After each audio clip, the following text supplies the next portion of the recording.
আমাদের এলাকা বন্যা হাতি আসিয়া ধান নষ্ট করে, বাড়িতে আক্রমণ করে, কাটল খায়, আসিয়া মানুষের আক্রমণ করে। আমরা যখন ধান লাগাই, বুড়ো যে কোনো ধান, বুড়ো বাবা যে কোনো ধান লাগাই, হারে ধান পাড়ায় নষ্ট করে, 40টা 50টা 30টা এরকম করে আইয়ে। কিছুদিন আগেও মানুষ মারছে, ভবানীপুর হারে মানুষ মারিয়া হয়ে গেছে। দুর্গাপুর থানায় দাহাপাড়া গ্রামে প্রতিদিন হাতি নামে 17টা 20টা 30টা করে বাসায় ঢুকে আমাদের এই ঘর বাড়ি ভেঙে ধান খেয়ে যায় আর মানুষ ক্ষতি করে, মানুষ মারে। ব্যারিস্টার কায়সার কামাল এমপি এই হাতির আক্রমণ কিভাবে প্রতিরোধ করা যায় সেই বিষয়ে চিন্তা করেন। তিনি 20টি সোলার স্ট্রিট লাইটের চিন্তা করেন এবং এর ব্যবস্থা করেন।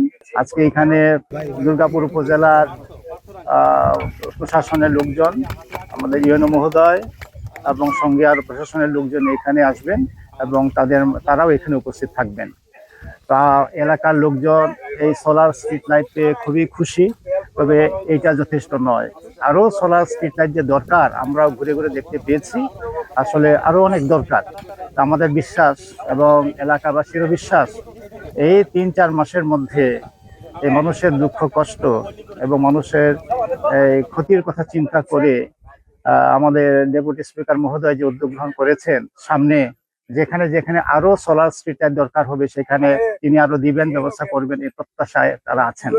আমরা মনে করি সামনে যদি যেখানে গ্যাপ আছে, দেওয়ার মতো অনেক জায়গা আছে, সেখানে দিলে পরে আরো ভালো হবে।